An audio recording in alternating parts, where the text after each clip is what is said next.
오늘 이 시간 우리에게 주시는 하나님의 말씀 여호수아 19장 17절로 23절의 말씀이 되겠습니다. 여호수아 19장 17절로 23절에 있는 말씀 한 목소리로 합독하시겠습니다. 넷째로 이사갈 곧 이사갈 자손을 위하여 그들의 가족대로 제비를 뽑았으니 그들의 지역은 이스라엘과 그슬롯과 수넴과 하바라임과 시몬과 아나하랏과 랍빛과 기시온과 에베스와 레멘과 엔간님과 엔하닷과 바세스이며 그 경계는 다볼과 사하수마와 베세메스에 이르고 그 끝은 요단이니 모두 16성읍과 그 마을들이라. 아멘. 오늘 우리가 함께 읽은 여호수아 19장 17절로 23절에서는 이제 레아의 6번째 아들인 이사갈의 후손들, 이사갈 자손들에게 땅을 분배하는 이야기가 오늘 주시는 17절로 23절의 말씀이 되겠고, 이어지는 18절로부터 22절까지는 이사갈 자손들이 거주하는 그 지역 이름들이 기록되어져 있는데 모두 16성읍이다 이렇게 기록하고 있습니다. 마찬가지로 오늘 주시는 17절에서도 그들의 가족대로 제비를 뽑았으니 라고 하는, 이 제비 뽑는다라고 하는 것은 사람이 하지만 그러나 결정은 하나님이 하시는 것. 그래서 제비를 뽑았다라고 하는 말이 갖는 신학적 의미는 하나님의 결정이라고 하는 그런 의미가 되겠습니다. 따라서 강조하지만 많은 사람들이 제비 뽑는다 그러면 뽑는 사람의 행운에 따라서 어떤 결과가 달라지는 것처럼 이해하는 것은 잘못된 것이고, 제비를 뽑았다라고 하는 것은 하나님의 뜻대로 땅을 나누어 주었다. 하나님의 뜻에 의해서 이사갈 자손들에게 그 땅을 나누어 주었다라고 하는 그런 의미를 갖는다라고 하는 것을 우리가 정확하게 인식하셔야 되겠고, 오늘 주시는 본문의 말씀에서 그들의 경계의 동서남북에 대해서 언급하고 있지는 않지만 동쪽의 경계는 요단강이 되겠고, 그래서 이 이사갈 자손의 동쪽에는 납달리 지파가 있고, 그 다음에 북서쪽에는 스불론이 있고, 그리고 남쪽에는 므낫세 지파와 맞닿아 있는 것이 이 이사갈 자손의 영토였다라고 하는 것입니다. 특별히 이 이사갈 지파에 대해서 창세기 49장 14절에 의하면 양의 우리 사이에 꿇어앉아 건장한 나귀에 비유합니다. 그래서 이 비유는 이사갈이 비록 강하지만 그들이 게을러서 그들이 가나안 사람들 사이에 거주하는 현실에 대해서 질책하는 이야기가 창세기 49장 14절에 기록되어져 있고, 그래서 이사갈이 오늘 주시는 18절로 22절에 16성읍을 받기는 하지만, 그러나 그들이 가나안 사람들 사이에 거주하면서 그들에게 굴복하는 삶을 살아가는 자들이다 라고 하는 그런 특징을 창세기 49장 14절에서 설명하고 있습니다. 이 광야 시대에 이사갈 자손은 앞에 스불론 자손과 마찬가지로 유다, 스불론, 이사갈이 동쪽에 거주하는 동쪽 진영에 속하는 자들이 되겠고, 이들 역시도 그 민수기 1장 28절 29절에서 이사갈 자손의 인구 조사는 54,400명이었는데 이제 26장에서는 대략 9,900명이 늘어서 64,300명으로 인구가 증가했다라고 하는 겁니다. 대체적으로 민수기 2장과 민수기 26장 두 번의 인구 조사에서 역병이 있은 후에, 전염병이 있은 후에 26장에서 인구가 늘어난 사람들은 대체로 광야 생활 가운데 하나님에 대해서 어떤 특별한 반역이나 거역하는 일을 행하지 않은 자들이고, 루벤이라든지 이렇게 하나님에 대해서 직접적으로 시몬 지파라든지 그렇게 범죄한 자들은 수가 확 줄어든 것을 우리가 성경을 통해서 알 수 있습니다. 그래서 이 이삭을 자손들은 그들이 별로 특별하게 눈에 띄는 그런 불법 행위는 하지 않은 자들이었다라고 하는 것입니다. 그래서 그들에게 주어진 영토를 언급하는데, 스불론이나 다른 유다 자손이나 또는 베냐민이나 이런 사람들과 달리 이들의 경계에 대한 언급은 없이 바로 그들이 거주하는 지역, 도시만 언급하고 있는 것이 오늘 주시는 본문의 말씀이 되겠습니다. 특별히 오늘 주시는 본문의 말씀 18절에 보면 그들의 지역은 이스라엘 평야 지대를 의미하는 것이고, 그리고 그 그슬롯이라고 하는 지역은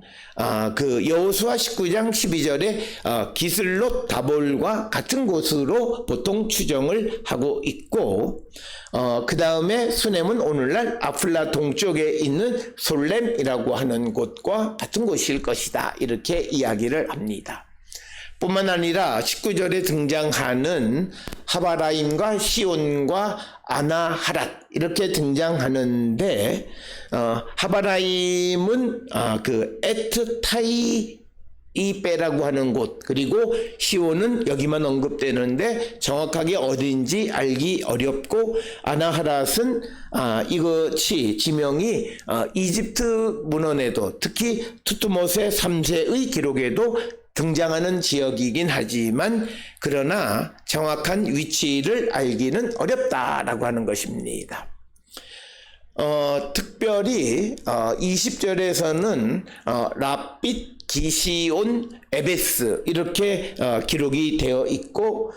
그 립빛은 여호수아 19장 12절의 다브락과 같은 곳, 기시온은 기르베트 카시운과 동일한 곳으로, 그런데 바로 이 기시온도 투트모세 3세의 기록에 등장하고, 에베스는 그 위치를 정확하게 알 수가 없다라고 하는 것입니다. 이어지는 21절에 레벳과 엔간님과 엔하닷 바세스 이렇게 등장하는데, 21절에 레멧은 야르무스로, 그리고 엔간님은 벳산 서쪽에 있는 제닌으로, 엔하닷은 정확한 위치를 알기 어렵고, 벳바세스 역시도 정확한 위치를 알 수 없다라고 하는 것입니다. 그래서 그 경계가 다볼, 사하, 수마, 베세메스, 그리고 그 끝은 요단 모두 16성읍이다, 이렇게 이야기합니다. 그런데 이 18절로부터 기록되어져 있는 도시의 숫자를 다 합해보면 16입니다. 그 지명들이. 그래서 어떤 이들은 다볼산으로 이해하면서 다볼을 빼서 15으로 이렇게 생각하기도 한다라고 하는 것입니다. 오늘 주시는 본문의 말씀에서 이들의 지명, 특히 그 이사갈 자손의 지명 가운데 아나하랏이라든지 또는 기시온이라든지 이런 곳들이 이집트의 문헌에 많이 등장하는 것은 바로 이 이사갈 지역이 요단을 건너가는, 즉 벳산에서 요단강을 건너서 동쪽으로 가는 길목, 그러니까 지중해 연안에서 북상하던 그 길이 그 무기토 근처에서 내륙 동쪽으로 쭉 이동하면서 벳산을 거쳐서 요단강을 건넌 후에 다시 북쪽으로 올라가는 그런 길이 있습니다. 그래서 오늘 주시는 이 곳에 등장하는 19절의 아나하림이라든지 20절의 기시온 같은 지역들이 투트모세 3세의 기록에도 등장하는 것은 바로 이 이사갈 자손의 그 위치가 이렇게 국제적인 어떤 교통로 가운데 위치하고 있기 때문이다, 이렇게 설명드릴 수 있습니다. 특별히 오늘 주시는 본문의 말씀을 통해서 이 이사갈이 위치하고 있는 곳이 특별히 오늘 주시는 18절에 보면 이스라엘 평야지대라든지 그리고 19절에 아나하랏이나 20절에 기시온처럼 교통이 그 투투모세 3세의 기록에 등장하듯이 중요한 교통 요충지를 그런 요충지들이 많이 있다라고 하는 것은 이 이사갈 지역에 많은 이방 문화들이 많이 왔다 갔다 하는 그런 곳이고, 그래서 이 사람들은 성경은 언급하고 있지는 않지만 이 이사갈 지파가 위치하고 있는 지정학적 위치로 말미암아 그들이 신앙을 지키기는 매우 어려운 상황이었다라고 하는 것을 우리가 추정할 수 있습니다. 그래서 이 이사갈에 대해서 이들이 어떤 일을 행했고라고 하는 것들에 대해서는 정확하게 우리가 알 수는 없지만, 그러나 그들이 처해 있는 지정학적인 위치를 통해서 이 이사갈 자손들, 그리고 창세기에 기록되어 있는 이사갈에 대한 49장 14절의 평가를 통해서 보게 되면 이들이 이 지역에 거주하는 가나안 사람들이 매우 강한 그런 교통의 요지이고 많은 이방인들이 왔다 갔다 하는 그런 중요한 곳에 있기 때문에 그들의 세력이 대단한 곳이었기 때문에 온전하게 그 지역을 정복하지는 못했지 않았나 이렇게 추정할 수 있고, 그 근거는 바로 양의 우리 사이에 꿇어 앉은 건장한 나귀에 비유하는 것을 통해서 우리가 그렇게 짐작할 수 있다라고 하는 것입니다. 따라서 우리가 이렇게 땅을 분배받을 때 좋은 땅은 경제적으로 많은 곡식을 생산하는 것이 좋은 것이긴 하지만, 그러나 그로 말미암은 많은 전쟁과 그리고 이방인들의 침략을 받을 수밖에 없고 그곳에 거주하던 자들이 강성한 자들이다. 그래서 너무 조건이 좋은 곳에 위치하는 것은 그곳에 나중에 들어가는 사람들에게는 매우 어려운 상황이 연출되어질 수밖에 없다라고 하는 것입니다. 따라서 오늘 주시는 이 이사갈 자손들은 교통의 요지 가운데 그런 위치하고 있고, 그리고 또 이스라엘 평야와 같은 곡창지대에 거주하고 있고, 그래서 이스라엘 평야가 이어져서 벳산까지 이어지는 그 비옥한 땅이 바로 이 이사갈 자손의 영토이기에 그곳에 거주하는 가나안 사람들이 매우 강성한 자들이었고 그들을 다 쫓아내기가 매우 어려웠다라고 하는 것입니다. 그렇기 때문에 오늘 주시는 이 본문의 말씀에서 특별히 이 이사갈 자손들이 거주한 지역 가운데에 벳산이라고 하는 그 중요한 그런 지역을 이들의 영토로 얻지 못했다라고 하는 것입니다. 그런 어떤 어려움이 있다라고 하는 것을 우리가 기억하셔서 오늘 주시는 이 본문을 통해서 모든 것이 좋은 곳에 우리가 그 땅을 분배받는 것이 결코 그것을 나중에 분배받는 이사갈 자손들에게 결코 좋은 것만은 아니었다라고 하는 것이고, 그것은 창세기 49장 14절에 이사갈에 대한 평가를 통해서 짐작할 수 있다라고 하는 것입니다. 따라서 오늘 주시는 본문을 통해서 우리는 우리의 상황이 별로 좋지 않은 그런 상황은 오히려 하나님의 은혜를 사모하고, 그리고 많은 주변으로부터 공격을 당하지 않는 곳에 우리가 위치하는 것과 마찬가지다라고 하는 겁니다. 특별히 교통의 요충지나 반도에 위치하고 있는 우리나라는 많은 외적의 침략이 있었던 것과 마찬가지로 이 이사갈도 중요한 교통의 통로, 국제 통로가 통과하는 지역에 땅을 분배받고, 그리고 곡창지대인 이스라엘의 지역을 그들이 분배받았기 때문에 그들에게는 많은 외적의 침략과 그리고 그곳에 거주하는 가나안 사람들의 강력한 저지, 그래서 그 가나안 사람을 온전히 쫓아내지 못하는 결과가 되어졌다라고 하는 것입니다.